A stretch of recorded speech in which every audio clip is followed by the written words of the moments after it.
Bonjour à tous, aujourd'hui dans cette vidéo nous allons découvrir le plugin EasyFog. Donc c'est un plugin que j'ai découvert sur le marché d'Epic Games parce que je cherchais en fait des assets pour ma map.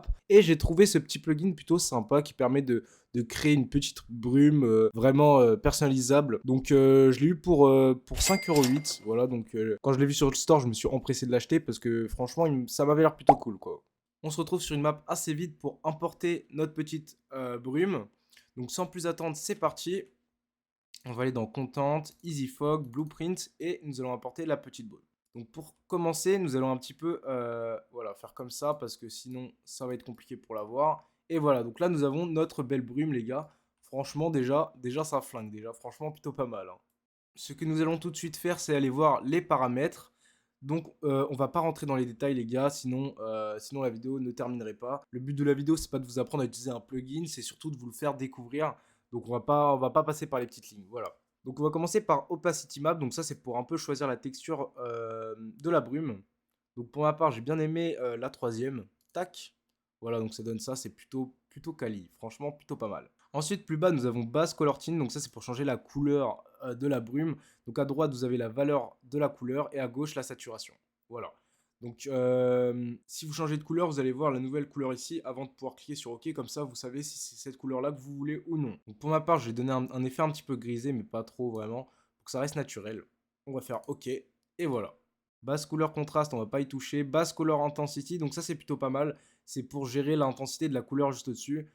Oh putain! Cuit de 143! Donc si par exemple on met 100, vous allez voir que ça va de 400 par exemple, 420, allez hop, direct. Voilà, ça va vraiment donner un effet assez bizarre. Donc on va peut-être pas abuser. On peut par exemple mettre 5. Voilà, même 3 en vrai. Voilà, 3 c'est parfait. Juste en dessous, donc nous avons Emissive Intensity qui est à 0,5 de base. Vous allez me dire, mais qu'est-ce que c'est Emissive Intensity? C'est pour que la brume soit mieux incrustée dans le décor par rapport à sa couleur. Donc ce que je veux dire, si vous avez une montagne beige à côté, le nuage, enfin la brume va prendre un petit peu de la couleur d'à côté. Si je dis pas de conneries, les gars, je suis pas sûr de cette info. Mais en tout cas, c'est ce que j'ai compris. Donc franchement, c'est plutôt pas mal si c'est vraiment le cas. Encore une fois, plus bas, nous avons Fog Density, donc c'est la densité de la brume. Donc si vous mettez 100, ça va devenir 1000, ça va devenir voilà, hyper blanc aussi. Donc on dirait que les paramètres se répètent, mais non, pas du tout. C'est juste que il y a plusieurs options différentes pour plusieurs cas différents. Et c'est plutôt cool en fait d'avoir plusieurs manières de pouvoir gérer sa brume. Géométrie Fading Distance, c'est pour que la brume soit mieux incrustée dans le décor, mais pas par rapport à sa couleur, mais par rapport aux couches des différents éléments. Donc si vous ne m'avez pas compris, je vais vous mettre une petite vidéo juste en fond là, pour que vous compreniez un peu mieux, parce que c'est vrai que c'est pas facile à expliquer quoi. Caméra Fading Distance, donc ça c'est plutôt cool, ça va permettre d'avoir une transition à l'entrée de la brume jusqu'à sa sortie.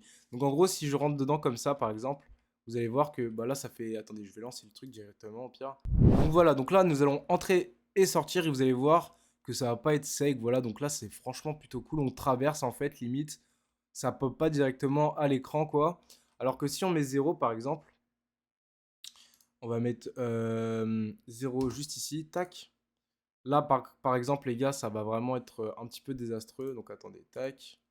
Donc, voilà, nous y sommes. Et comme vous pouvez voir, c'est dégueulasse. En fait, on a l'impression que ça pop et que ça dépop.